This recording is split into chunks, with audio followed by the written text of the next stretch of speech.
हिंदू धर्म में शुक्रवार का दिन साक्षात धन की देवी माता लक्ष्मी को समर्पित है।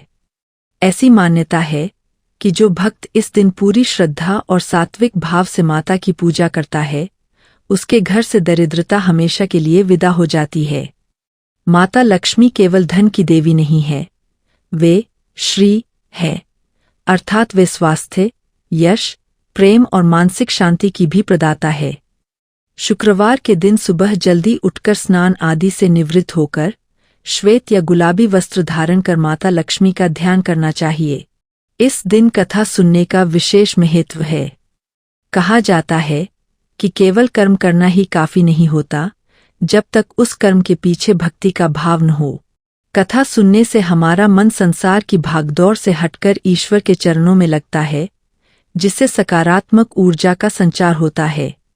इस कथा को सुनने मात्र से सोई हुई किस्मत जाग जाती है और घर में सुख शांति का वास होता है।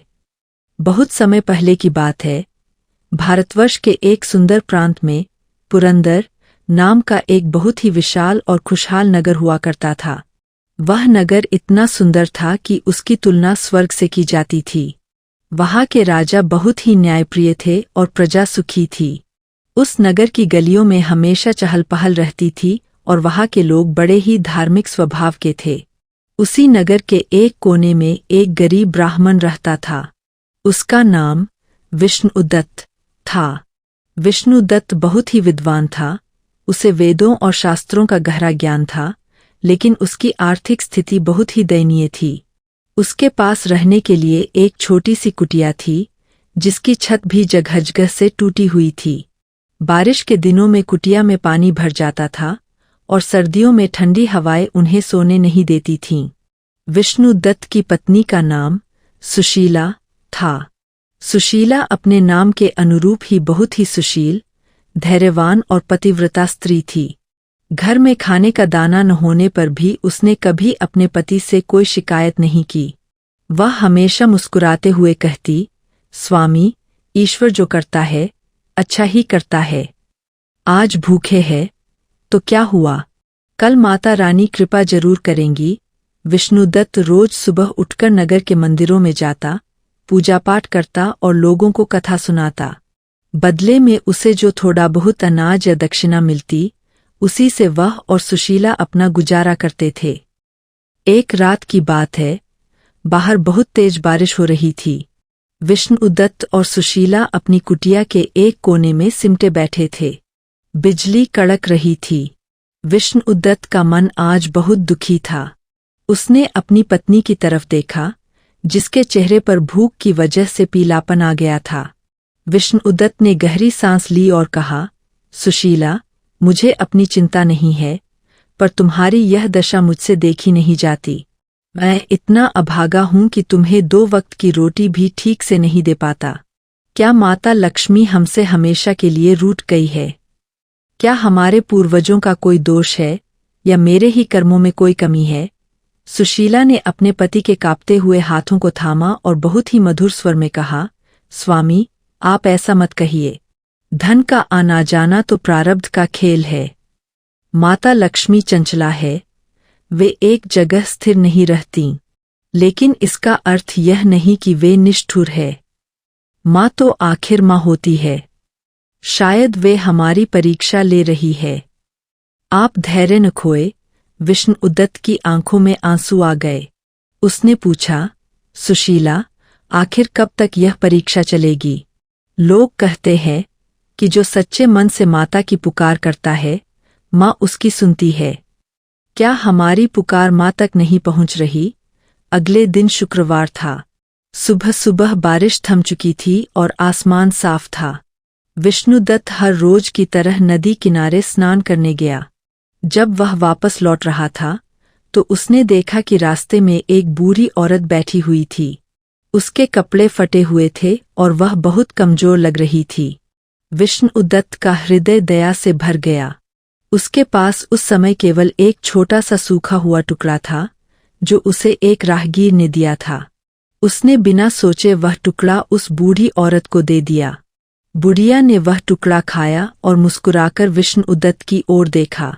उसकी आंखों में एक अजीब सी चमक थी, ऐसी चमक जो साधारण मनुष्यों में नहीं होती।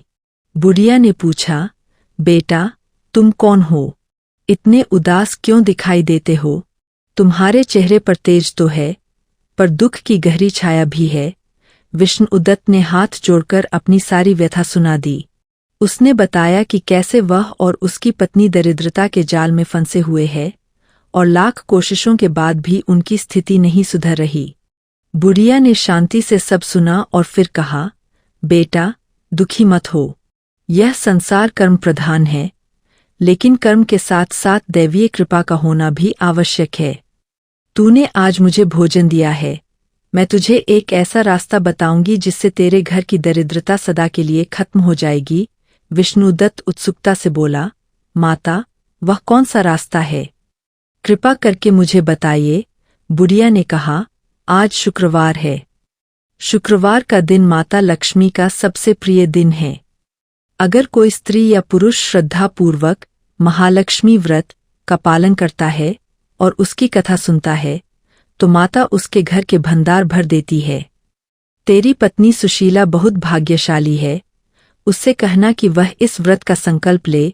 विष्णुदत्त ने पूछा, माँ, इस व्रत की विधि क्या है? हम तो बहुत गरीब हैं, हम बड़ी पूजा सामग्री कहाँ से लाएंगे? बुढ़िया मुस्कुराई और बोली, माता लक्ष्मी को सोने चांदी की भूख नहीं है, वे तो केवल भाव की भूख ही है। बस एक तांबे या मिट्टी का कलश लो, उस पर आम के पत्ते रखो और सच्चे मन से माँ का ध्यान करो।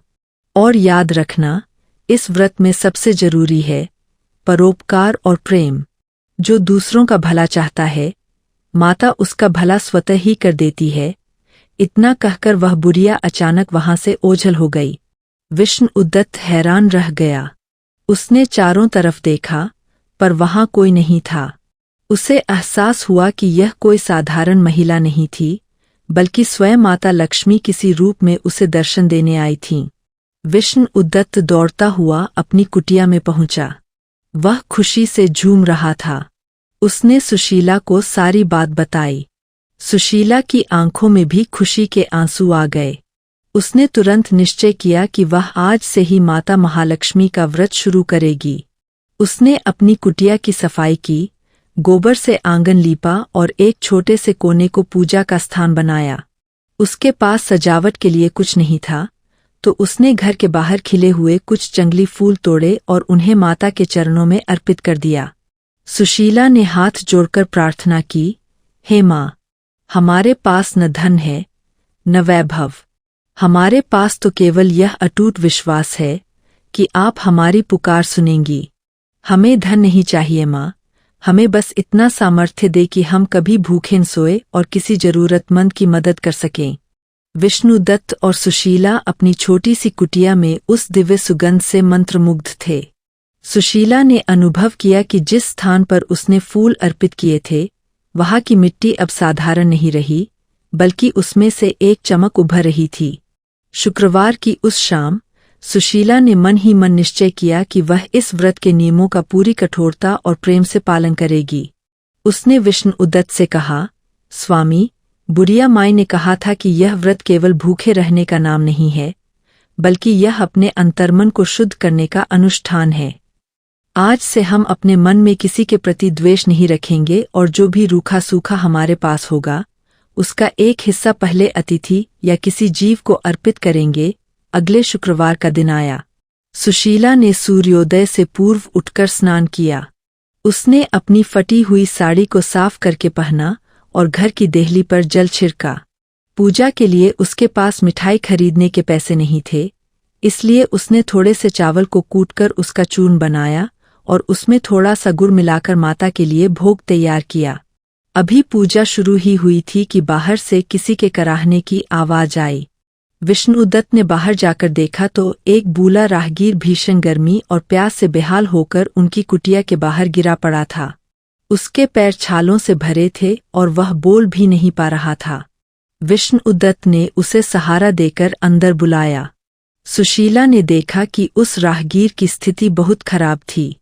वह ब्राह्मण अतिथि का सत्कार करना चाहते थे, लेकिन घर में केवल वही थोड़ा सा चावल और गुड़ का भोग था जो उसने माता के लिए बनाया था। सुशीला के मन में एक क्षण के लिए दुविधा आई। अगर यह भोग अतिथि को दे दिया तो माता को क्या अर्पण करूंगी, और अगर नहीं दिया तो अतिथि भूखा रह जाएगा। लेकिन उसे तुरंत बुढ़िया की बात याद आई कि परोपकार ही सबसे बड़ी पूजा है। उसने मुस्कुराकर वह भोग का पात्र उठाया और उस वृद्ध राहगीर के सामने रख दिया। राहगीर ने बड़े चाव से वह भोजन ग्रहण किया और शीतल जल पिया। भोजन करते ही वृद्ध के चेहरे पर एक दिव्य तेज आ गया। उसने सुशीला के सिर पर हाथ रखकर आशीर्वाद दिया, बेटी, तेरा भंडार कभी खाली नहीं होगा। तूने आज एक भूखे की आत्मा को तृप्त किया है। साक्षात लक्ष्मी तुझ पर प्रसन्न होंगी।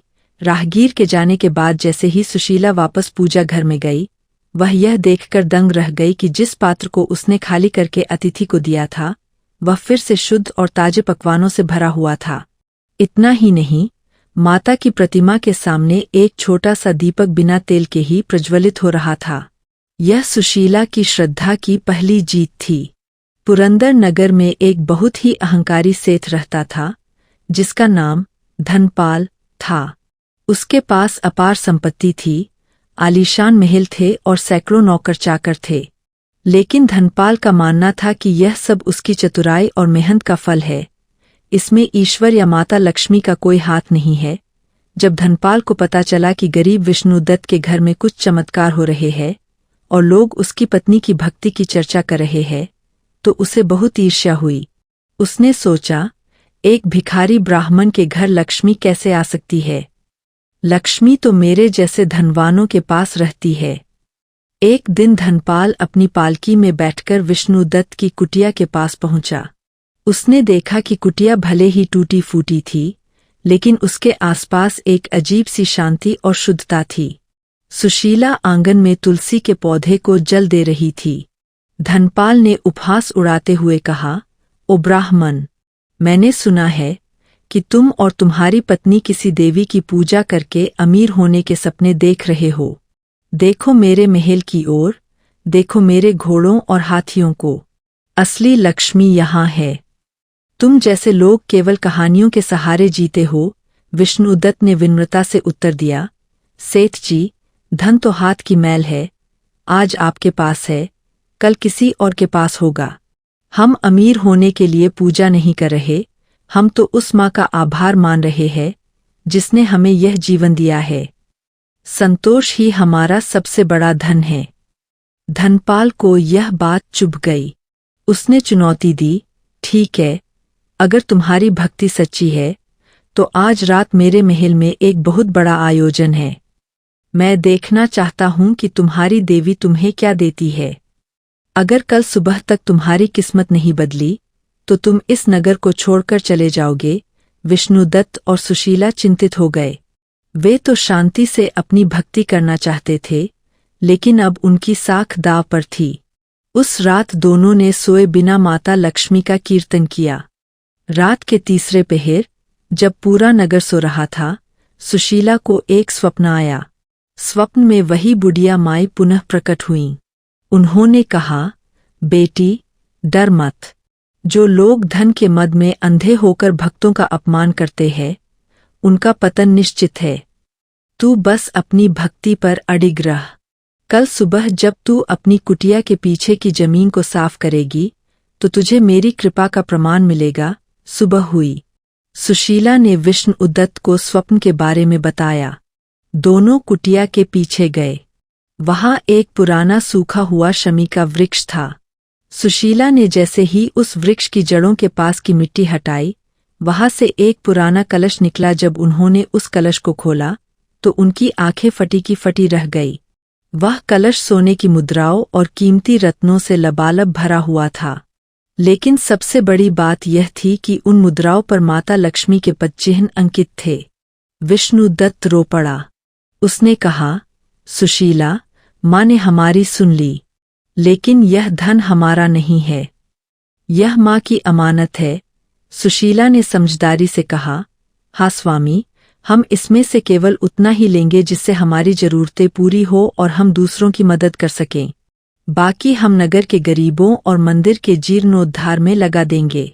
इधर सेठ धनपाल के महल में अजीब घटनाएं घटने लगीं। रात को अचानक उसकी तिजोरियों के ताले अपने आप टूट गए। सुबह जब उसने देखा तो उसका आधा धन कोयला बन चुका था। उसके व्यापारिक जहाज समुद्र में डूबने की खबर आई। उसे समझ नहीं आ रहा था कि रातों रात यह क्या हो गया। उसे अपनी गलती का एहसास हुआ। उसे याद आया कि कैसे उसने एक सच्चे भक्त का अपमान किया था। वह भागता हुआ विष्णुदत्त की कुटिया पर पहुंचा। उसने देखा कि वह गरीब ब्राह्मण अभी वही पुराना फटा कुर्ता पहने हुए था और उसकी पत्नी सुशीला भूखों को खाना खिला रही थी। धनपाल विष्णुदत्त के चरणों में गिर पड़ा। मुझे क्षमा कर दो ब्राह्मण देवता, मुझे अपने धन पर बहुत घमंड था। आज माता ने मेरा अहंकार चूर चूर कर दिया। मुझे बताइए कि मैं अपनी इस भूल का प्रायश्चित कैसे करूं। विष्णुदत्त ने उसे उठाकर गले लगाया और कहा, सेठ जी, माता लक्ष्मी कभी किसी का बुरा नहीं करती। वे बस हमें सही रास्ता दिखाती है। धन का उपयोग अहंकार के लिए नहीं बल्कि सेवा के लिए कीजिए। अगले शुक्रवार से आप भी श्रद्धापूर्वक माँ का व्रत रखें। माँ आपके कष्ट जरूर दूर करेंगी। उसी दिन से धनपाल बदल गया। उसने अपने धन का उपयोग अस्पताल, धर्मशालाएं और पाठशालाएं बनवाने में किया। पुरंदर नगर में अब कोई भूखा नहीं सोता था। माता लक्ष्मी की कृपा उस नगर पर ऐसी बरसी कि वहाँ का बच्चा बच्चा जय महालक्ष्मी का उद्घोष करने लगा। लेकिन यह तो केवल शुरुआत थी। माता लक्ष्मी की महिमा के और भी कई रूप थे जो विष्णुदत्त और सुशीला को अभी देखने थे। वह सुगंध चमेली और केसर की थी जो उस दरिद्र झोपड़ी के वातावरण को एकदम अलौकिक बना रही थी। विष्णुदत्त और सुशीला के जीवन में अब सुख और शांति का वास था। माता लक्ष्मी की कृपा से उनकी कुटिया अब एक सुंदर और सात्विक आश्रम जैसी लगने लगी थी। नगर के लोग अब उन्हें सम्मान की दृष्टि से देखते थे, लेकिन विष्णुदत्त के स्वभाव में रत्ती भर भी बदलाव नहीं आया था। वह आज भी उतना ही सरल और विनम्र था। सुशीला ने अब हर शुक्रवार को नगर की महिलाओं को एकत्र करना शुरू कर दिया था।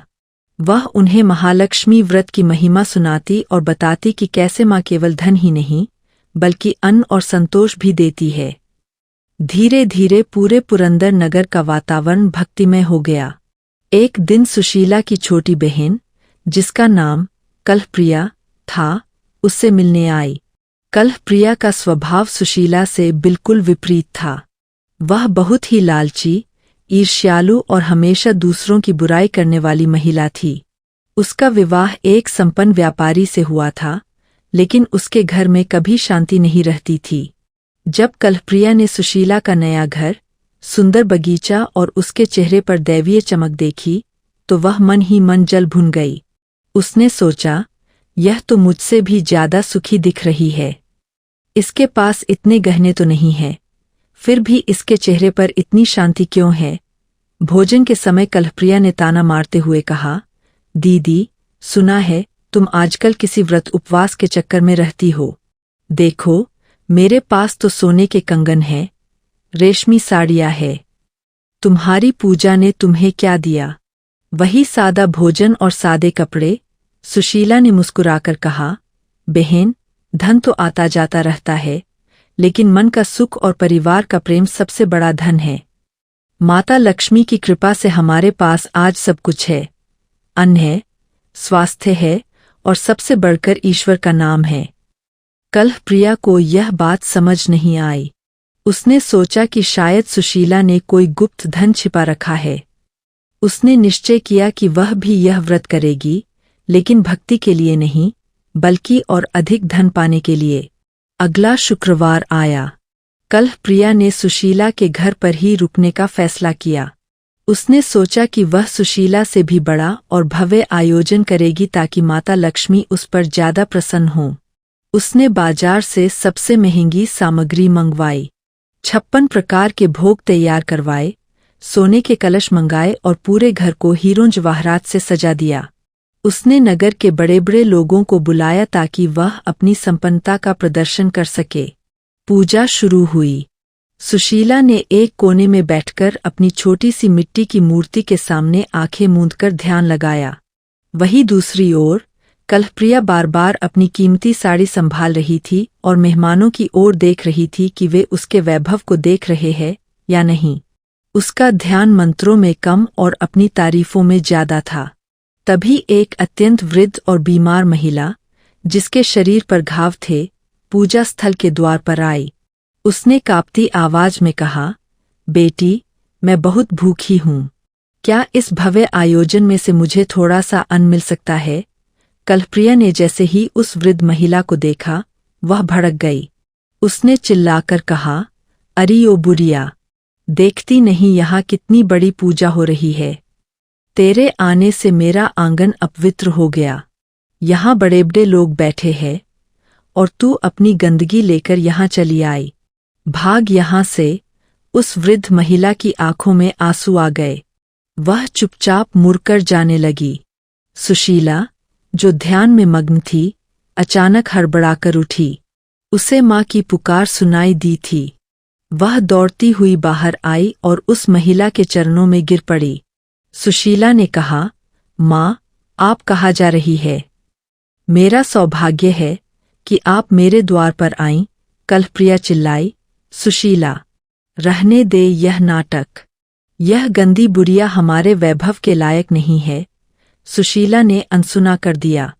वह उस वृद्ध महिला को अपने घर के अंदर ले गई, उसे अपने हाथों से जल पिलाया और अपनी थाली में से भोजन कराया। जैसे ही उस महिला ने पहला निवाला खाया, कल्पप्रिया के महल जैसे सजे हुए कमरे में अचानक अंधेरा छा गया।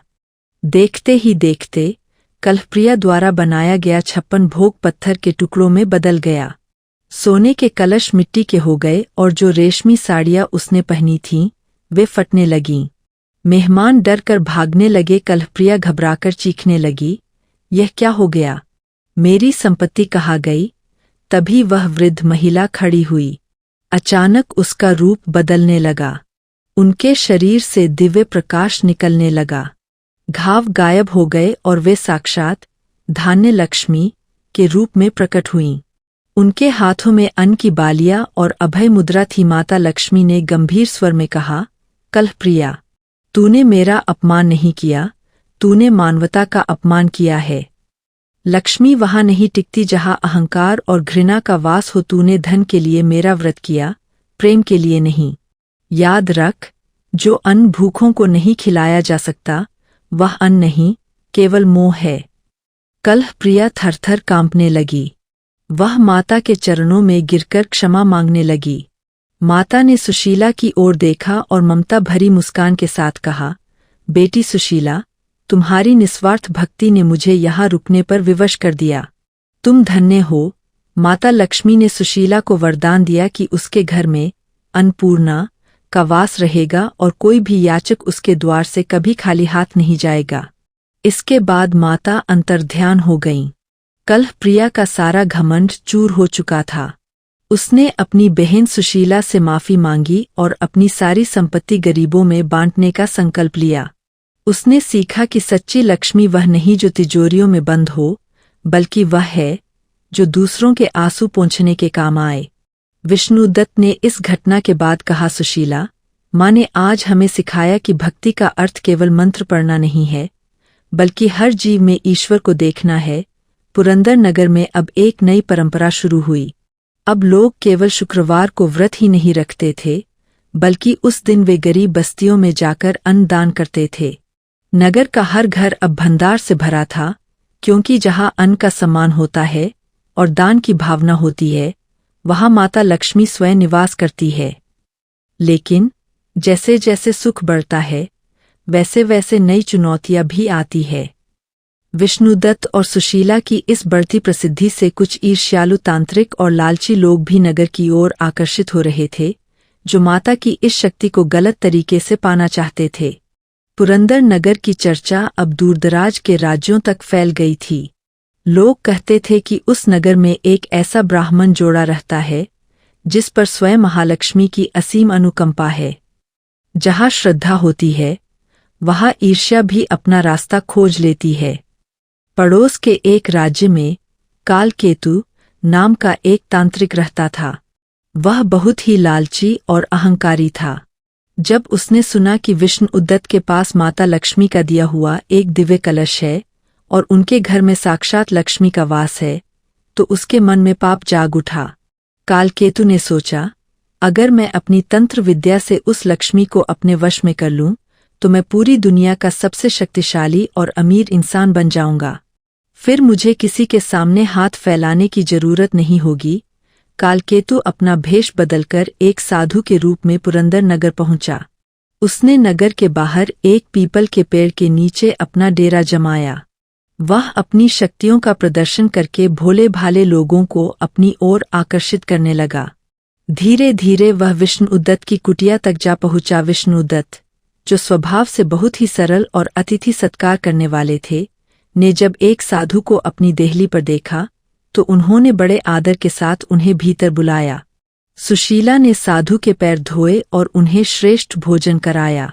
भोजन के बाद कालकेतु ने मीठी बातों का जाल बिछाया। उसने कहा, बेटा विष्णुदत्त, तुम्हारी भक्ति की चर्चा सुनकर मैं यहाँ आया हूँ, लेकिन क्या तुम्हें पता है कि माता लक्ष्मी जितनी जल्दी प्रसन्न होती है, उतनी ही जल्दी रुष्ट भी हो जाती है। तुम्हारे घर की सुरक्षा के लिए मुझे एक विशेष अनुष्ठान करना होगा, अन्यथा तुम्हारी यह समृद्धि हवा में विलीन हो जाएगी। विष्णु उद्दत थोड़ा चिंतित हो गए। उन्होंने पूछा, महाराज, हम तो केवल माँ की सेवा करते हैं, क्या हमसे कोई भूल हो गई है? तांत्रिक ने मौका देखकर कहा, भूल नहीं, पर नजर लग गई है। तुम्हें आने वाले शुक्रवार को आधी रात के समय अपने घर के मुख्य द्वार पर अपनी सबसे कीमती वस्तु रखनी होगी और माँ का आह्वान करना होगा। मैं बाहर बैठकर मंत्र पढ़ूंगा। इससे लक्ष्मी तुम्हारे घर में कीलित स्थापित हो जाएंगी और कभी बाहर नहीं जा सकेंगी। विष्णु उद्दत तांत्रिक की बातों में आ गए, लेकिन सुशीला का मन कुछ अशांत था। उसे उस साधु की आंखों में वह सौम्यता नहीं दिखी जो एक सच्चे संत में होती है। सुशीला ने मन ही मन माता लक्ष्मी से प्रार्थना की, हे माँ, हम अज्ञानी हैं, हमें सही मार्ग दिखाओ। यदि यह साधु आपकी सेवा के लिए कह रहे हैं, तो मेरा संदेह दूर करो, और यदि इनके मन में छल है, तो हमारी रक्षा करो। शुक्रवार का दिन आया। सुशीला ने पूरे दिन उपवास रखा। रात को तांत्रिक कालकेतु कुटिया के बाहर बैठकर जोर जोर से मंत्र पढ़ने लगा। उसने विष्णु उद्दत से कहा कि वे कुटिया के पीछे जाकर ध्यान लगाए और अपनी पत्नी को घर के अंदर लक्ष्मी यंत्र के पास बैठने को कहें। अंधेरी रात थी। तांत्रिक ने अपनी काली विद्या का प्रयोग करना शुरू किया।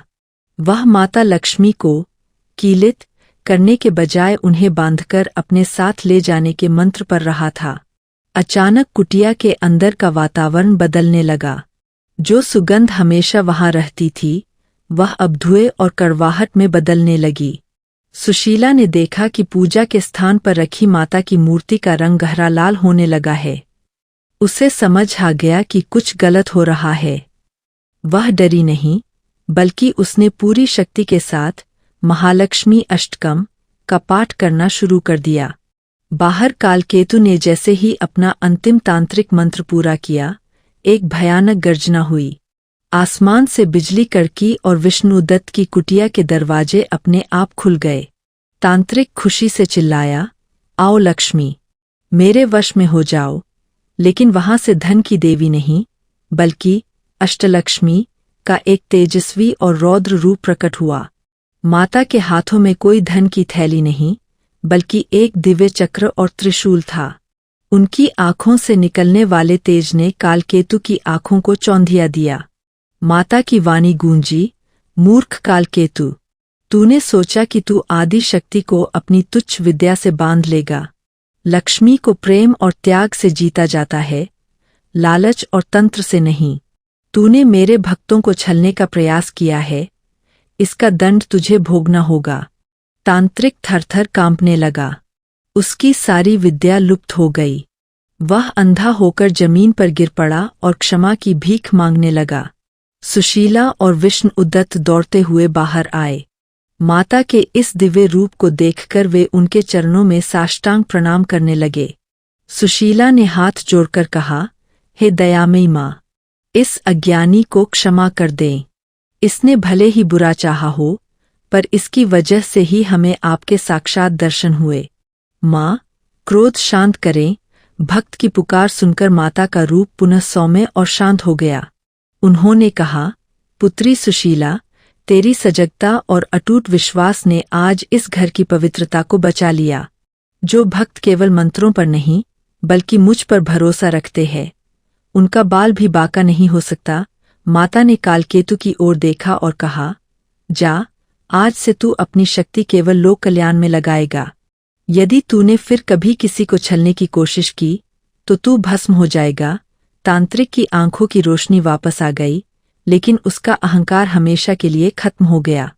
वह माता का भक्त बनकर वहां से विदा हुआ। उस रात के बाद विष्णुदत्त और सुशीला को एक नई सीख मिली।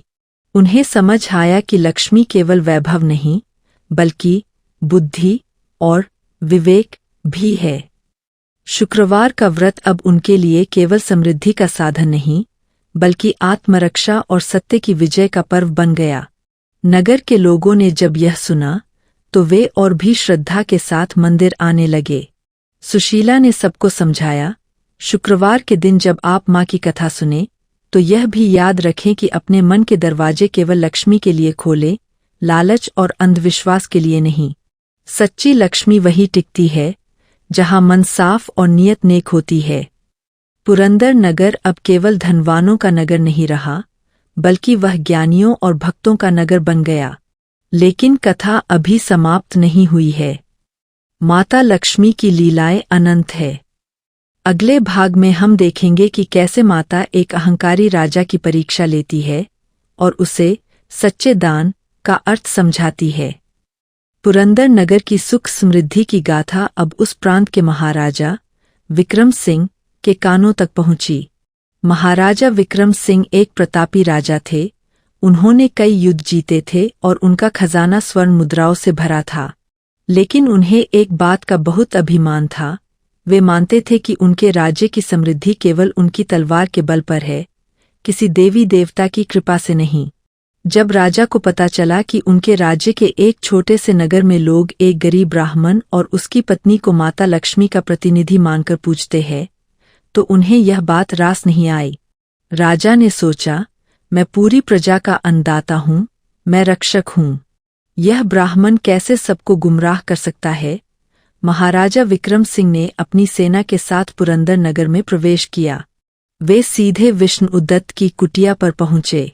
उस समय शुक्रवार का दिन था और सुशीला अन्य महिलाओं के साथ आंगन में बैठकर महालक्ष्मी व्रत की कथा सुना रही थी। राजा ने घोड़े से उतरते ही ऊंची आवाज में कहा है वह ब्राह्मण जो कहता है कि लक्ष्मी उसकी झोपड़ी में रहती है। देखो इस राजा को, जिसके एक इशारे पर लक्ष्मी के भंडार खुल जाते हैं। विष्णुदत्त और सुशीला ने बाहर आकर राजा को प्रणाम किया। विष्णुदत्त ने विनम्रता से कहा, महाराज, आपका स्वागत है। हम यह नहीं कहते कि लक्ष्मी हमारी है, हम तो बस यह कहते हैं कि हम माँ लक्ष्मी के हैं। धन और शक्ति तो उनके दिए हुए उपहार है। जो आज आपके पास है, कल किसी और के पास होंगे। राजा को यह उत्तर अपमानजनक लगा। उन्होंने क्रोध में आकर कहा, अच्छा, तो तुम मुझे ज्ञान दोगे? यदि तुम्हारी लक्ष्मी इतनी ही शक्तिशाली है, तो आज से मैं इस नगर का सारा अनाज अपने शाही गोदामों में बंद करवा रहा हूँ। अब मैं देखता हूँ कि तुम्हारी देवी तुम्हें और इस प्रजा को कैसे भोजन देती है। राजा ने आदेश दिया कि पुरंदर नगर के हर घर से अन्न का दाना दाना जब्त कर लिया जाए और बाजार बंद कर दिए जाएं। नगर में हाहाकार मच गया। अगले कुछ दिनों तक नगर के लोग भूखे रहने लगे। बच्चों के रोने की आवाजें गलियों में गूंजने लगीं। लोग घबराकर विष्णुदत्त के पास आए। उन्होंने कहा, पंडित जी, राजा के डर से कोई हमें अनाज नहीं दे रहा। क्या माता लक्ष्मी हमें भूल गई है? सुशीला ने सबको धीरज बंधाया। उसने कहा, भक्तों, घबराओ मत। यह राजा की नहीं, हमारी श्रद्धा की परीक्षा है। माँ हमें कभी भूखा नहीं सोने देंगी। बस अपना विश्वास डगमगाने मत देना। शुक्रवार का दिन आया। सुशीला ने निर्जला व्रत रखा और सारा दिन माता के ध्यान में बिताया। शाम को जब पूजा का समय हुआ तो घर में चढ़ाने के लिए एक दाना भी नहीं था। सुशीला ने आंखों में आंसू भरकर माँ की प्रतिमा के सामने केवल शुद्ध जल का एक पात्र रखा और कहा, माँ, आज तेरे बच्चों के पास देने को कुछ नहीं है, केवल ये आंसू है, इन्हें ही स्वीकार करो। उसी रात राजा विक्रम सिंह अपने महल में सोने की कोशिश कर रहे थे, लेकिन उन्हें नींद नहीं आ रही थी। अचानक उन्हें महसूस हुआ कि उनके महल की दीवारें सोने की जगह मिट्टी की बन रही है। उनके शाही बिस्तर से कांटे निकलने लगे। राजा घबराकर उठे और अपने खजाने की ओर दौड़े। जब उन्होंने खजाने का दरवाजा खोला तो उनकी चीख निकल गई। जो स्वर्ण मुद्राएं कल तक चमक रही थीं, वे अब काले पत्थरों में बदल चुकी थीं। गोदामों में भरा हुआ अनाज सड़कर धूल बन चुका था। तभी उन्हें एक दिव्य गर्जना सुनाई दी, विक्रम सिंह, तूने प्रजा का अन्न छीना है, अब तू अपना वैभव भी खोएगा। जिस अन्न पर तुझे गर्व था, वह मेरी ही कृपा से उगता है। जिस भूमि पर तू चलता है, वह मेरा ही स्वरूप है। तूने मेरे भक्तों का अनादर किया है, अब तू दर-दर की ठोकरें खाएगा। राजा को अपनी गलती का एहसास हुआ। वे रात के अंधेरे में ही नंगे पैर पुरंदर नगर की ओर भागे। सुबह जब विष्णुदत्त ने अपनी कुटिया का दरवाजा खोला तो देखा कि महाराजा विक्रम सिंह मिट्टी में सने हुए उनके द्वार पर पड़े हैं। उनके शरीर पर न राजसी वस्त्र थे, न मुकुट। राजा ने विष्णुदत्त के पैर पकड़ लिए और रोते हुए कहा, मुझे क्षमा कर दो, मैं अहंकार में अंधा हो गया था। मैंने सोचा कि मैं भाग्य विधाता हूँ, पर मैं तो एक तुच्छ तिनका भी नहीं हूँ। मेरी सारी संपत्ति पत्थर हो गई है, मेरा राज्य नष्ट होने की कगार पर है, मुझे बचा लो। सुशीला ने दया भाव से राजा को उठाया और कहा, महाराज, क्षमा हमसे नहीं, माता से मांगिए।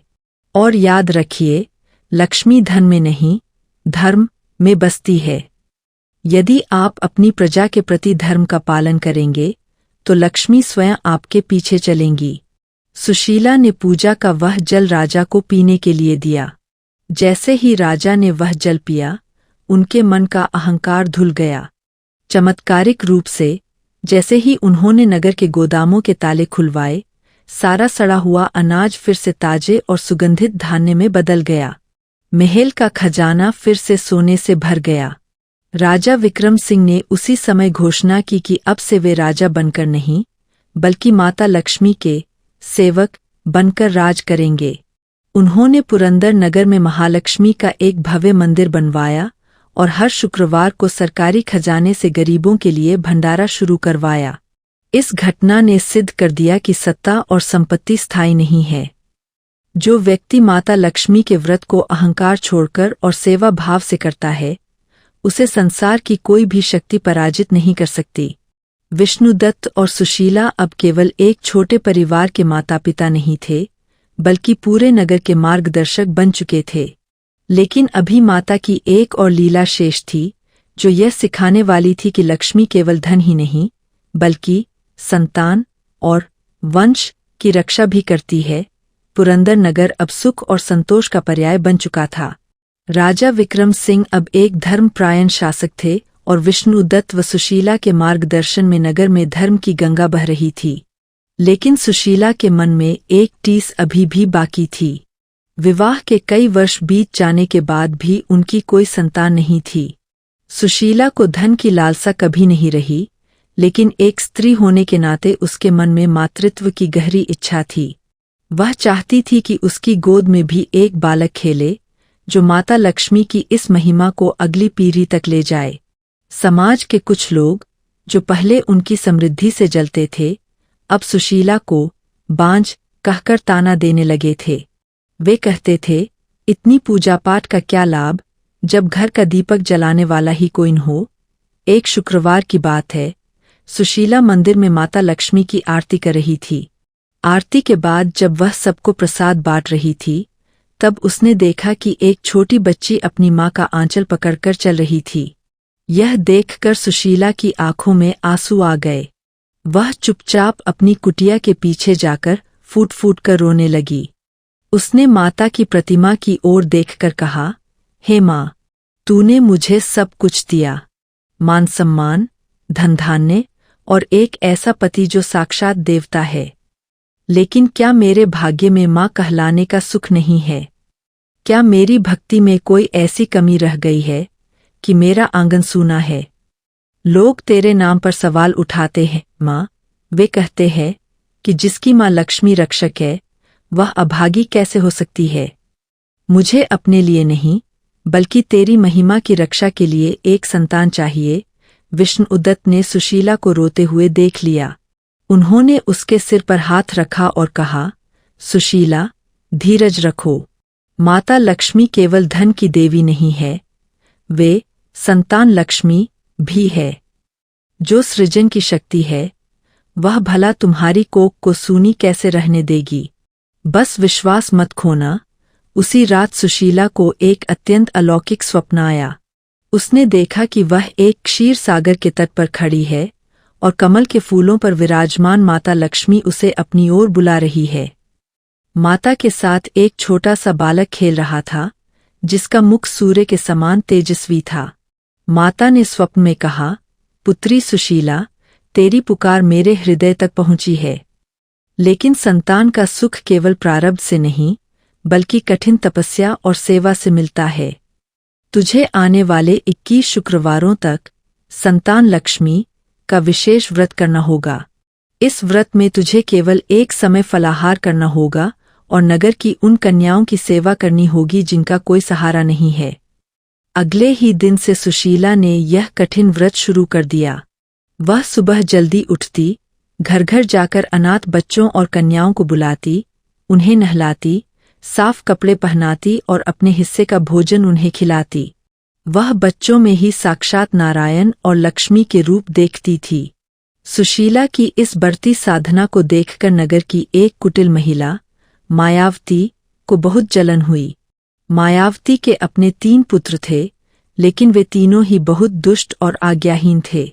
मायावती ने सोचा, अगर इस गरीब ब्राह्मण की पत्नी को संतान हो गई तो इसकी प्रतिष्ठा और बढ़ जाएगी। मुझे कुछ ऐसा करना चाहिए कि इसका व्रत टूट जाए। एक शुक्रवार को जब सुशीला का 18वां व्रत था, मायावती ने एक चाल चली। उसने सुशीला के घर के पीछे वाले हिस्से में कुछ विषैले फल फेंक दिए और वहां के पालतू पशुओं को नुकसान पहुंचाने की कोशिश की ताकि सुशीला का ध्यान पूजा से हट जाए। इतना ही नहीं, उसने नगर में यह अफवाह फैला दी कि सुशीला बच्चों को खिलाने के बहाने उन पर कोई जादू टोना कर रही है। कुछ लोग मायावती की बातों में आ गए और उन्होंने अपने बच्चों को सुशीला के पास भेजना बंद कर दिया। सुशीला उस दिन अकेली बैठी रही। कोई बच्चा नहीं आया। वह बहुत दुखी हुई क्योंकि माता की आज्ञा थी कि कन्या पूजन के बिना व्रत पूर्ण नहीं होगा। शाम ढलने को थी। सुशीला ने हार नहीं मानी। उसने मन में कहा, माँ, अगर कोई बच्चा नहीं आया तो मैं खुद गली जाकर उन्हें ढूंढूंगी। वह कुटिया से बाहर निकली। तेज हवाएं चल रही थीं और अंधेरा घना हो रहा था। तभी सुशीला ने देखा कि रास्ते में एक छोटी सी बच्ची, जो शायद मुश्किल से 5 साल की होगी, ठंड से ठिठुर रही थी। उसके कपड़े फटे हुए थे। सुशीला दौड़कर उसके पास गई और उसे अपनी गोद में उठा लिया। वह उसे अपनी कुटिया में ले आई, उसे गर्म दूध पिलाया और अपने हाथों से भोजन कराया। जैसे ही सुशीला ने उस बच्ची को भोजन का पहला निवाला दिया, वह बच्ची अचानक गायब हो गई। उसकी जगह वहां से एक दिव्य प्रकाश पुंज निकला और माता लक्ष्मी, संतान लक्ष्मी, के रूप में प्रकट हुईं। उनके साथ वही तेजस्वी बालक था जो सुशीला ने स्वप्न में देखा था। माता ने कहा, सुशीला, तू परीक्षा में सफल हुई। मायावती ने तेरे मार्ग में बाधाएं डालीं, पर तेरा प्रेम विचलित नहीं हुआ। जो स्त्री पराये बच्चों को अपना समझकर प्रेम दे सकती है, वही एक उत्तम माता बनने की अधिकारिणी है। माता ने वह बालक सुशीला की गोद में डाल दिया और कहा, यह बालक मेरा ही अंश है। यह तेरे कुल का नाम रोशन करेगा और भविष्य में एक महान धर्मरक्षक बनेगा। इतना कहकर माता अंतर्ध्यान हो गईं। कुछ समय बाद सुशीला ने एक अत्यंत सुंदर पुत्र को जन्म दिया। पूरे पुरंदर नगर में खुशियां मनाई गईं। यहाँ तक कि राजा विक्रम सिंह स्वयं बालक को आशीर्वाद देने आए। मायावती, जिसने बाधा डालने की कोशिश की थी, उसे अपनी गलती पर बहुत पछतावा हुआ। वह सुशीला के चरणों में गिर पड़ी और क्षमा मांगी। सुशीला ने बड़े दिल से उसे माफ कर दिया। सुशीला का पुत्र जैसे जैसे बड़ा हुआ, वह बहुत ही बुद्धिमान और दयालु निकला। उसने नगर में शिक्षा और धर्म का और भी प्रसार किया। अब लोग समझ चुके थे कि शुक्रवार का व्रत केवल पैसों के लिए नहीं है, यह परिवार की पूर्णता और वंश की रक्षा के लिए भी है। लेकिन जीवन का चक्र यही नहीं रुकता। सुख के साथ साथ अहंकार और विलासिता भी चुपके से प्रवेश करती है।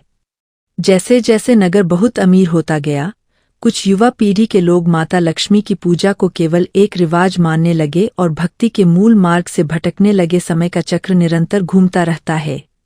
पुरंदर नगर अब एक साधारण नगर से बदलकर एक भव्य व्यापारिक केंद्र बन चुका था। विष्णुदत्त और सुशीला का पुत्र, जिसका नाम आदित्य रखा गया था, अब युवा हो चुका था। वह माता लक्ष्मी के आशीर्वाद से अत्यंत तेजस्वी और बुद्धिमान था। लेकिन जैसे जैसे नगर में धन की अधिकता हुई, वहां के लोगों के स्वभाव में परिवर्तन आने लगा। पुरानी पीढ़ी, जिसने अभाव देखा था, वे तो माता के प्रति कृतज्ञ थे, परंतु नई पीढ़ी, जो ऐश्वर्य के बीच पली बड़ी थी, वह विलासिता और प्रदर्शन को ही जीवन का उद्देश्य मानने लगी। शुक्रवार का व्रत, जो कभी भक्ति और त्याग का प्रतीक था, अब भव्य पार्टियों और आभूषणों के दिखावे का अवसर बन गया था। आदित्य स्वभाव से बुरा नहीं था, लेकिन वह नगर के अन्य धनी युवाओं की संगति में पड़ गया। उसके मित्र उसे समझाते, आदित्य, तुम्हारे माता पिता तो पुराने ख्यालात के हैं।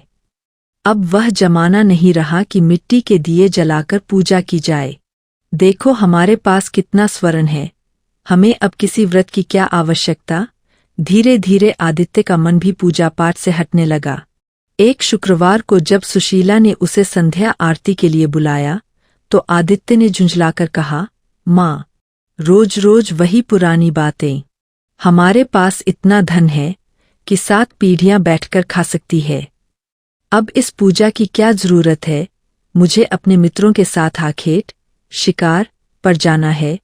विष्णुदत्त और सुशीला के हृदय को बड़ी चोट पहुंची। उन्होंने उसे बहुत समझाया कि धन तो केवल माँ की छाया है। यदि मूल भक्ति कट गया तो छाया भी चली जाएगी। पर आदित्य ने उनकी एक न सुनी और घर से निकल गया। उसी रात पुरंदर नगर में एक अजीब सी घटना घटी। नगर के मुख्य द्वार पर एक बदसूरत, फटे कपड़े पहने हुए और बिखरे बालों वाली एक स्त्री आकर बैठ गई। उसके हाथ में एक पुराना सूप, अनाज साफ करने वाला यंत्र था। वह जोर जोर से हंस रही थी। जो भी उसे देखता, उसे भय और घृणा महसूस होती। यह अलक्ष्मी थी, जिन्हें दरिद्रता और कलह की देवी माना जाता है। वे माता लक्ष्मी की बड़ी बहन है, लेकिन वे वहीं निवास करती है जहाँ गंदगी, अहंकार, बड़ों का अनादर और धर्म का अपमान होता है। अगले ही दिन से नगर का वातावरण बदल गया। घरों में छोटी छोटी बातों पर झगड़े होने लगे। व्यापारियों के बीच अविश्वास पैदा हो गया। आदित्य जिस शिकार पर गया था, वहां उसके घोड़े का पैर टूट गया और वह जंगल में रास्ता भटक गया। उसे प्यास लगी, पर पूरे जंगल में उसे एक बूंद पानी नहीं मिला। उसे अपनी शक्ति और धन पर जो गर्व था, वह उस एकांत जंगल में धूल मिलता दिखाई दे रहा था। इधर कुटिया में सुशीला ने अनुभव किया कि घर की तुलसी का पौधा सूख रहा है। उसे समझ आ गया कि नगर पर कोई भारी विपत्ति आने वाली है। उसने विष्णुदत्त से कहा, स्वामी, लक्ष्मी माँ हमसे नाराज नहीं होती, वे बस अपनी कृपा हटा लेती है ताकि हम अहंकार से मुक्त हो सकें। हमें पुनः माँ की शरण में जाना होगा। सुशीला ने उसी समय गजलक्ष्मी का आह्वान किया। उसने बिना अन्नजल ग्रहण किए माता की प्रतिमा के सामने बैठकर रुदन किया, हे माँ, अपने बच्चों के अपराध क्षमा कर दो। वे धन की चकाचौंध में अंधे हो गए हैं, पर है तो तुम्हारे ही बालक। उन्हें पुनः प्रकाश दिखाओ, शुक्रवार की रात थी। सुशीला को आभास हुआ कि कोई उसके दरवाजे पर खड़ा है। उसने द्वार खोला तो देखा कि वही बदसूरत स्त्री अलक्ष्मी वहां खड़ी थी। अलक्ष्मी ने कहा, सुशीला, तू बहुत पुण्य आत्मा है, इसलिए मैं तुझे बता रही हूं। मैं इस नगर में अपना घर बनाने आई हूं। यहाँ के युवाओं ने अपने माता पिता का अपमान किया है और धन को ही ईश्वर मान लिया है। अब यहाँ मेरा वास होगा। सुशीला ने हाथ जोड़कर कहा, दीदी, आप तो ज्येष्ठा है, यदि आप आएंगी तो विनाश तय है। कृपा करके मेरे बच्चों को एक अवसर दें। अलक्ष्मी हंसी और बोली, अवसर केवल उसे मिलता है जो स्वयं को सुधारने के लिए तैयार हो। यदि तेरा पुत्र आज रात तक वापस लौट आए और उसे अपनी भूल का एहसास हो जाए तो मैं यहाँ से चली जाऊंगी। उधर जंगल में आदित्य भूख और प्यास से बेहाल होकर एक पेड़ के नीचे गिरा था। तभी उसे एक बूढ़ा लकड़हारा दिखा। आदित्य ने अहंकार से कहा, ए बूढ़े, मुझे पानी दे, मैं तुझे सोने की मुहर दूंगा। लकड़हारा मुस्कुराया और बोला, बेटा, इस प्यास की घड़ी में सोना पानी नहीं बन सकता। यहाँ सोना मिट्टी है और पानी ही जीवन है। तूने शायद कभी किसी को निस्वार्थ भाव से कुछ नहीं दिया, इसीलिए आज तुझे भी कुछ नहीं मिल रहा। लकड़हारे की बात आदित्य के कलेजे में तीर की तरह चुभी। उसे याद आया कि कैसे उसकी माँ शुक्रवार के दिन प्यासों को जल पिलाती थी और वह उनका मजाक उड़ाता था। उसे अपनी गलती का एहसास हुआ। उसने रोते हुए कहा, बाबा, मुझे सोना नहीं चाहिए, मुझे बस मेरे माता पिता के चरणों में पहुंचा दो। मैं समझ गया कि असली धन क्या है। जैसे ही आदित्य ने यह कहा, वह लकड़हारा गायब हो गया। वह स्वयं भगवान नारायण का एक रूप था। अचानक आदित्य के सामने एक सुंदर रास्ता बन गया जो सीधे पुरंदर नगर की ओर जाता था। आदित्य भागता हुआ आधी रात को अपनी कुटिया पहुंचा। उसने अपनी माँ सुशीला के चरणों में गिरकर माफी मांगी। उसने विष्णु उद्दत से कहा, पिताजी, मुझे क्षमा कर दें। मैंने सोचा था कि धन ही सब कुछ है, पर आज मुझे पता चला कि संस्कार और भक्ति के बिना इंसान पशु से भी बदतर है।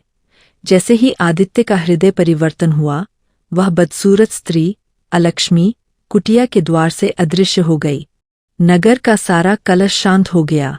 अगले दिन शुक्रवार था। आदित्य ने स्वयं अपने हाथों से पूरे नगर की सफाई की और माता लक्ष्मी के मंदिर में माथा टेका। उसने संकल्प लिया कि वह अपने धन का उपयोग केवल भोगविलास में नहीं, बल्कि उन लोगों के लिए करेगा जो वाकई जरूरतमंद है। पुरंदर नगर की नई पीढ़ी ने आदित्य को देखकर सबक लिया। अब वहाँ धन भी था और धर्म भी। सुशीला ने आदित्य को गले लगाकर कहा, बेटा, माता लक्ष्मी का शुक्रवार का व्रत हमें सिखाता है कि हम चाहे कितने भी ऊंचे उठ जाएं, हमारी जड़ें हमेशा ईश्वर की भक्ति और विनम्रता में होनी चाहिए। लेकिन कथा का विस्तार अभी और भी है। अगले भाग में हम जानेंगे कि माता लक्ष्मी किस प्रकार विद्या लक्ष्मी का रूप धारण करती है और कैसे वे अज्ञान के अंधकार को मिटाती है। आदित्य के हृदय परिवर्तन के बाद पुरंदर नगर में एक नई चेतना का संचार हुआ। लोग अब समझ चुके थे कि लक्ष्मी का अर्थ केवल स्वर्ण मुद्राएं नहीं है। सुशीला अक्सर कहती थी, लक्ष्मी के 8 रूप है और उनमें से एक विद्या लक्ष्मी भी है। जिसके पास धन है पर बुद्धि नहीं, उसका धन उसे ले डूबता है। इसी नगर में सोमदत्त नाम का एक युवक रहता था। सोमदत्त बहुत ही निर्धन था, लेकिन उसके मन में ज्ञान प्राप्त करने की तीव्र लालसा थी। वह विद्वानों की सभा में जाकर छिपकर उनकी बातें सुनता था। उसके पास शिक्षा के लिए गुरु को देने के लिए दक्षिणा नहीं थी और नहीं पुस्तकें खरीदने के साधन। वह दिन भर मजदूरी करता और रात को मंदिर के दिए की रोशनी में पुरानी फटी हुई पोथियों को पढ़ने की कोशिश करता। नगर के कुछ धनी युवक, जो आदित्य के सुधर जाने के बाद भी पूरी तरह अपनी आदतों से बाज नहीं आए थे, सोमदत्त का मजाक उड़ाते थे। वे कहते, अरे ओ सोमदत्त, पेट में अन्न नहीं है और हाथ में शास्त्र, इन पन्नों को पढ़कर क्या मिलेगा? लक्ष्मी जी की पूजा कर, शायद कुछ सिक्के मिल जाएं। पढ़ाई लिखाई से तिजोरियां नहीं भरतीं। सोमदत्त शांत रहता। उसका मानना था कि ज्ञान ही वह प्रकाश है जो मनुष्य को पशु से अलग करता है। एक शुक्रवार को सोमदत्त बहुत दुखी था। उसे एक कठिन शास्त्र का अर्थ समझ नहीं आ रहा था और नगर के पंडितों ने उसे अछूत या अयोग्य कहकर अपने आश्रम से बाहर निकाल दिया था। वह रोता हुआ नदी के किनारे बैठा था। उसने सोचा, क्या गरीबी का अर्थ यह है कि मैं कभी ज्ञान प्राप्त नहीं कर पाऊंगा? क्या माता लक्ष्मी केवल अमीरों पर ही कृपा करती है? तभी वहां से सुशीला गुजरी। उसने सोमदत्त को रोते हुए देखा। सुशीला ने उसके सिर पर हाथ रखा और पूछा, पुत्र, तेरी आंखों में ये आंसू क्यों? क्या तुझे भूख लगी है? सोमदत्त ने कहा, नहीं माँ, भूख तो शरीर की होती है, मेरा मन ज्ञान के लिए प्यासा है। पर मैं निर्धन हूँ, इसलिए कोई मुझे शिक्षा देने को तैयार नहीं है। क्या माँ लक्ष्मी मुझ जैसे गरीबों को बुद्धि का दान नहीं देती? सुशीला मुस्कुराई और बोली, बेटा, माता लक्ष्मी विद्या लक्ष्मी के रूप में उन पर सबसे पहले कृपा करती है जो सत्य की खोज में होते हैं। तू आज से मेरे साथ महालक्ष्मी व्रत का पालन कर, लेकिन तेरा व्रत केवल उपवास का नहीं होगा। तू आज से हर शुक्रवार को किसी एक अनपढ़ व्यक्ति को अक्षर ज्ञान देगा। यही तेरी सबसे बड़ी पूजा होगी। सोमदत्त ने सुशीला की बात मान ली। उसने माता लक्ष्मी के चरणों में ध्यान लगाया और संकल्प लिया कि वह ज्ञान का प्रसार करेगा। अगले शुक्रवार को जब सोमदत्त मंदिर की सीढ़ियों पर बैठकर एक मिट्टी की पट्टी पर अक्षरों का अभ्यास कर रहा था, तब एक अत्यंत सौम्य और ओजस्वी महिला वहां आई। उनके गले में श्वेत फूलों की माला थी और उनके हाथ में एक पुस्तक थी। उन्होंने सोमदत्त से पूछा, बेटा, क्या तुम मुझे इस शास्त्र का अर्थ समझा सकते हो? सोमदत्त ने संकोच करते हुए कहा, माता, मैं तो स्वयं अज्ञानी हूँ। मैं तो बस सीखने का प्रयास कर रहा हूँ। उस महिला ने मुस्कुराकर सोमदत्त के माथे को छुआ और कहा, जिसके मन में सीखने की तड़प है, वह अज्ञानी कैसे हो सकता है? पढ़ो इसे, माँ की कृपा से सब स्पष्ट हो जाएगा। जैसे ही सोमदत्त ने पुस्तक खोली, उसे लगा कि उसके मस्तिष्क के बंद द्वार खुल गए हैं। कठिन से कठिन श्लोक उसे पानी की तरह सरल लगने लगे। उसकी जिह्वा पर साक्षात सरस्वती और लक्ष्मी का वास हो गया। जब उसने उस महिला की ओर देखा तो वहां कोई नहीं था। सोमदत्त समझ गया कि विद्या लक्ष्मी ने उसे दर्शन देकर उसकी बुद्धि को जागृत कर दिया है। उन्हीं दिनों पड़ोसी राज्य के एक बहुत बड़े अहंकारी विद्वान पंडित वज्रदत्त पुरंदर नगर में आए। उन्होंने चुनौती दी कि यदि इस नगर का कोई भी विद्वान उनसे शास्त्रार्थ तर्क वितर्क में जीत गया तो वे अपनी सारी संपत्ति नगर को दे देंगे, अन्यथा नगर के हर व्यक्ति को उन्हें कर देना होगा। नगर के बड़े बड़े पंडित घबरा गए। वज्रदत्त का ज्ञान बहुत गहरा था, पर उनका अहंकार उससे भी बड़ा था। राजा विक्रम सिंह चिंतित थे। तभी सोमदत्त सभा में पहुंचा। उसने विनम्रता से कहा, महाराज, मैं इस चुनौती को स्वीकार करता हूँ। सब हंसने लगे। यह मजदूर, यह क्या शास्त्रार्थ करेगा? लेकिन जब चर्चा शुरू हुई तो सोमदत्त की वाणी से मानो गंगा बहने लगी। उसने वेदों, पुराणों और दर्शन शास्त्र का ऐसा सटीक प्रमाण दिया कि पंडित वज्रदत्त निरुत्तर हो गए। सोमदत्त ने अंत में कहा, पंडित जी, ज्ञान वह नहीं जो दूसरों को नीचा दिखाए। उन्होंने अपनी कुटिया, अपने रत्न और यहाँ तक कि अपने भोजन का अंतिम दाना भी भूखों में बांट दिया। वे फिर से उसी स्थिति में आ गए जहाँ से उन्होंने जीवन शुरू किया था, एक खाली हाथ और मन में माता का नाम। जब तक विष्णुदत्त के पास धन था, लोग उन्हें पूजते थे, लेकिन जैसे ही वे पूरी तरह निर्धन हुए, कुछ स्वार्थी लोगों ने उनके प्रति अपना व्यवहार बदल लिया। लोग कहने लगे, देखो, दूसरों की भलाई करने चले थे, अब खुद भूखों मर रहे हैं। क्या इनकी लक्ष्मी माँ अब इन्हें खाना नहीं देंगी? लगता है इनकी शक्ति अब समाप्त हो गई है। आदित्य भी संकट में था, क्योंकि उसे राज्य की रक्षा के लिए शत्रुओं से भी लड़ना पड़ रहा था। पड़ोसी राज्यों ने पुरंदर की कमजोरी का फायदा उठाकर आक्रमण कर दिया था। विष्णुदत्त और सुशीला अब बिल्कुल अकेले थे।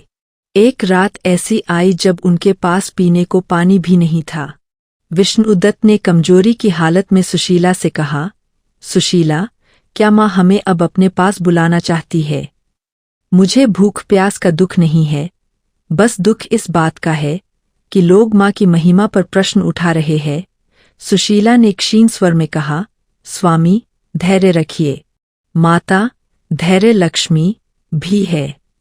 वे हमें सिखा रही है कि जब सब कुछ चला जाए तब भी जो शेष रहता है वही असली श्रद्धा है। आज शुक्रवार है, हम अपनी अंतिम सांस तक माँ का कीर्तन करेंगे। दोनों ने दिया जलाने की कोशिश की, पर दिए में तेल नहीं था। सुशीला ने अपनी आंखों के आंसुओं से जैसे दिए की बाती को भिगोया और मन ही मन पुकारा, माँ, आज तेरी यह बेटी हार रही है। मुझे धन नहीं चाहिए, बस अपना विश्वास बचाने की शक्ति दे। यदि कल सुबह का सूरज देखने से पहले मेरी मृत्यु हो जाए तो भी मेरे मुख पर तेरा ही नाम हो। आधी रात का समय था, पूरी कुटिया में अंधेरा था। अचानक विष्णुदत्त को सुनाई दिया कि कोई उनके आंगन को झाड़ू से साफ कर रहा है। फिर उन्हें खनक सुनाई दी, जैसे कोई पायल पहनकर चल रहा हो। विष्णुदत्त ने सोचा कि शायद उन्हें भ्रम हो रहा है, लेकिन तभी कुटिया का कोना कोना दिव्य प्रकाश से भर गया। उन्होंने देखा कि एक बहुत ही वृद्ध और अत्यंत तेजस्वी महिला उनके सामने खड़ी थीं। उनके एक हाथ में विजय पताका, जीत का झंडा था और दूसरे हाथ में अमृत का कलश। माता ने कहा, उठो विष्णुदत्त, उठो सुशीला, तुम दोनों ने वह कर दिखाया जो देवताओं के लिए भी कठिन है। तुमने सुख में मेरा स्मरण किया, पर दुख में तुमने अपनी आत्मा ही मुझे सौंप दी। जो भक्त अभाव में भी अपना धैर्य नहीं खोता, वही विजय लक्ष्मी का सच्चा अधिकारी है। माता ने अमृत कलश से जल की कुछ बूंदें धरती पर छिड़की। देखते ही देखते पुरंदर नगर में मूसलाधार बारिश होने लगी। सूखी नदियां उफान भरने लगीं। माता ने विष्णुदत्त के सिर पर हाथ रखा और उनकी सारी थकान और वृद्धावस्था की पीड़ा दूर हो गई। माता ने कहा, जाओ, आज से तुम्हारे राज्य पर कभी कोई शत्रु विजय प्राप्त नहीं कर पाएगा। और सुनो, जो अनाज तुमने बांटा था वह अब तुम्हारे गोदामों में अक्षय, कभी खत्म न होने वाला होकर वापस आ गया है। तुम्हारी कथा युगों युगों तक सुनी जाएगी, क्योंकि तुमने धन से ऊपर धैर्य को रखा। अगले दिन सुबह जब नगर के लोग जागे तो उन्होंने देखा कि अकाल खत्म हो चुका था। खेतों में हरियाली छा गई थी। जो शत्रु सेना आक्रमण करने आई थी वह अचानक एक अदृश्य शक्ति के डर से वापस भाग गई। राजा विक्रम सिंह दौड़ते हुए विष्णुदत्त के पास आए और बताया कि खजाना फिर से भर गया है। नगर के वे लोग जो विष्णुदत्त का मजाक उड़ा रहे थे, लज्जित होकर उनके पैरों में गिर पड़े। सुशीला ने सबको गले लगाया और कहा, भाइयों, माता लक्ष्मी केवल तब साथ नहीं देती जब आप खुश होते हैं। वे तब सबसे करीब होती है जब आपके पास कुछ नहीं होता और आप केवल धैर्य के सहारे खड़े होते हैं। शुक्रवार का व्रत हमें यही शक्ति देता है। अब विष्णुदत्त और सुशीला का जीवन एक पूर्णता की ओर था। उन्होंने देख लिया था कि लक्ष्मी के सभी 8 रूप, आदि लक्ष्मी, धन लक्ष्मी, धान्य लक्ष्मी, गज लक्ष्मी, संतान लक्ष्मी, वीर लक्ष्मी, धैर्य लक्ष्मी, विद्या लक्ष्मी और विजय लक्ष्मी उनके जीवन में उतर आए थे। विष्णुदत्त और सुशीला ने अपने जीवन के सभी पड़ाव देख लिए थे। उन्होंने गरीबी की मार झेली, समृद्धि का आनंद लिया, संतान का सुख पाया और समाज में मान सम्मान भी प्राप्त किया। अब उनकी आयु का अंतिम समय निकट आ रहा था। पुरंदर नगर अब एक ऐसा स्थान बन चुका था जहां हर शुक्रवार को केवल पूजा ही नहीं होती थी, बल्कि प्रेम और सेवा का उत्सव मनाया जाता था। एक दिन जब पूर्णिमा की रात थी और शुक्रवार का पावन संयोग था, विष्णुदत्त ने सुशीला से कहा, सुशीला, अब हमारा इस संसार का कर्तव्य पूरा हो गया है। हमने माँ की लीलाओं को देखा और संसार को यह बताया कि भक्ति में कितनी शक्ति है। अब मन इस नश्वर संसार से हटकर माँ के चरणों में विलीन होने के लिए व्याकुल है। विष्णुदत्त ने नगर के सभी निवासियों, राजा विक्रम सिंह, अपने पुत्र आदित्य और विद्वान सोमदत्त को बुलाया। उन्होंने सबको अंतिम संदेश देते हुए कहा, मेरे प्यारे नगरवासियों, याद रखना कि लक्ष्मी का वास केवल उस तिजोरी में नहीं होता जहां सोना रखा है। लक्ष्मी का वास उस मुख में होता है जो सत्य बोलता है, उस हाथ में होता है जो दान देता है, और उस हृदय में होता है जहां करुणा होती है। शुक्रवार का व्रत केवल एक दिन का उपवास नहीं, बल्कि जीवन भर का अनुशासन है। कभी किसी गरीब का अपमान मत करना और कभी अपनी सफलता पर अहंकार मत करना। सुशीला ने महिलाओं को संबोधित करते हुए कहा, बहनों, घर की स्त्री ही घर की लक्ष्मी होती है। यदि तुम प्रेम और शांति से घर चलाओगी तो माँ लक्ष्मी को बुलाने की आवश्यकता नहीं पड़ेगी। वे स्वयं तुम्हारे घर में निवास करेंगी। उसी रात जब विष्णुदत्त और सुशीला माता लक्ष्मी के मंदिर में कीर्तन कर रहे थे, अचानक मंदिर का वातावरण अलौकिक सुगंध से भर गया। वहां मौजूद लोगों ने देखा कि मंदिर की दीवारों से स्वर्णमय प्रकाश निकलने लगा है। तभी साक्षात महालक्ष्मी अपने सबसे तेजस्वी और सुंदर रूप में प्रकट हुईं। वे गरुड़ पर सवार भगवान नारायण के साथ आई थीं। पूरा पुरंदर नगर जय महालक्ष्मी के उद्घोष से गूंज उठा। माता ने विष्णुदत्त और सुशीला की ओर अपना हाथ बढ़ाया और कहा, मेरे प्रिय भक्तों, तुम्हारी यात्रा अब पूर्ण हुई। तुमने संसार को सिखाया कि कैसे एक साधारण मनुष्य अपनी भक्ति से ईश्वर को पा सकता है। अब समय है कि तुम मेरे लोक वैकुंठ में विश्राम करो।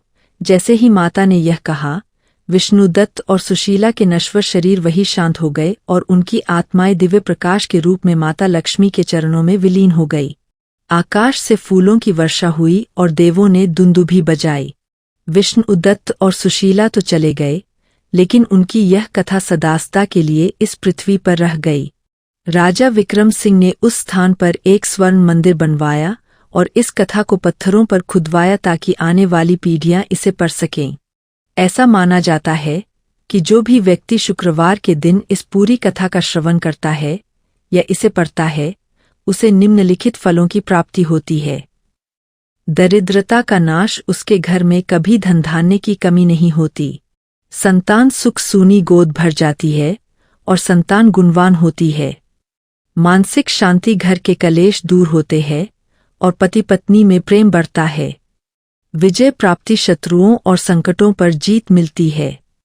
अंत समय में सद्गति प्राप्त होती है। कथा के अंत में माँ की आरती करनी चाहिए और इस मंत्र का जाप करना चाहिए, नमस्तेस्तु महामाये श्री पीठे सुरपूजिते शंख चक्रगदाहस्ते महालक्ष्मी नमोस्तुते। आज भी जब कोई भक्त सच्चे मन से शुक्रवार का व्रत रखता है और विष्णुदत्त सुशीला की इस कथा को याद करता है, तो माता लक्ष्मी अदृश्य रूप में वहां अवश्य आती है। माँ केवल उन्हीं से दूर रहती है जो आलसी, अहंकारी और निष्ठुर होते हैं। जो सरल है, जो परिश्रमी है और जो ईश्वर पर विश्वास रखता है, उसके लिए माँ लक्ष्मी सदैव सुखों के द्वार खोल देती है। यह कथा हमें सिखाती है कि धन केवल माध्यम है, मंजिल नहीं।